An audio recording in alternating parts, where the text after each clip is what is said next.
Yo, have a good day.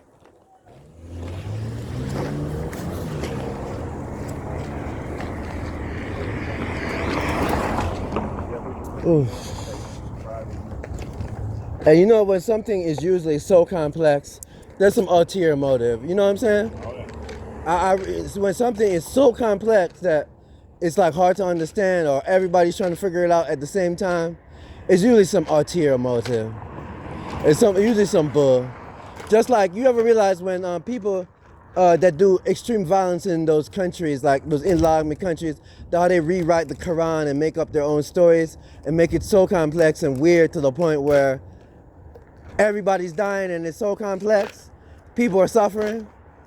When things are so complex, like let's say for instance a conversation where me and you are having a conversation and talking, right? And I don't know what your name is. I'm gonna leave here, and I'm gonna learn something, and you might learn something. A simple, direct conversation. Think about it, right? Oh, yeah. Usually, when it's something like that, something else like that, it's bullshit. That's what in Ohio and all these places, they do the same shit over, basically do the same things over that do the same things, but change it slightly, and make it more complex. When it's that simple.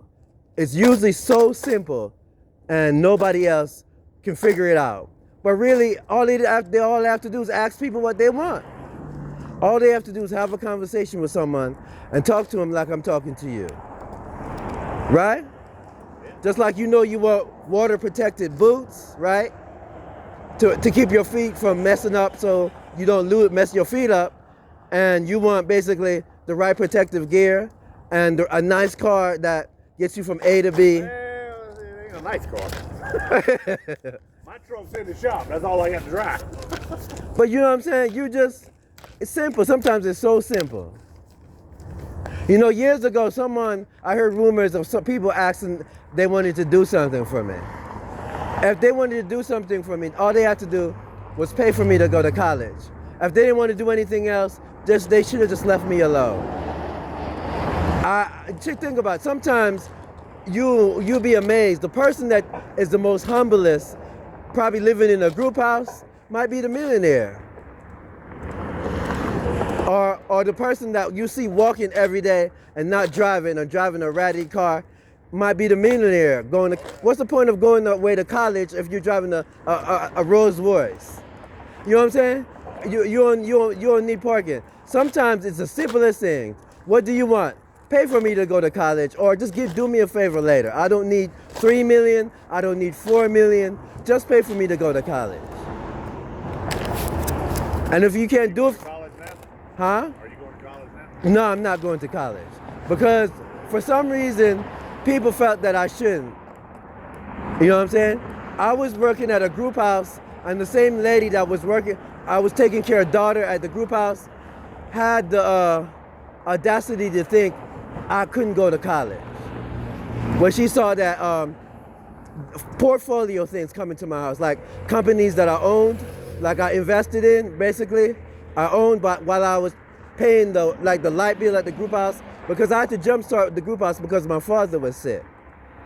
And when they saw that I had like a certain amount of .coms and certain things, they felt that I didn't need to go to college. They felt that I couldn't be like their kids that took things like, went to college and was teaching English in Japan and places like that, or marrying Asian women that they meet while they're in China or Japan teaching English, or basically, or like their daughters that are owners of Starbucks and stuff like that. You know, they felt like I couldn't be like that. What were you going to college for? Simple, business.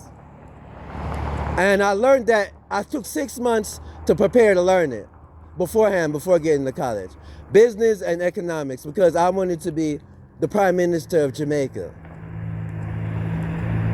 And I wanted to start a hedge fund that helped people buy things in their neighborhood. Like, say for instance, I would invest just so I can own a McDonald's that gives away food. And just and pay the. How are you going to make money if you give everything away? It wouldn't be about making money. It would be a combination of trying to make money at the same time, but give away.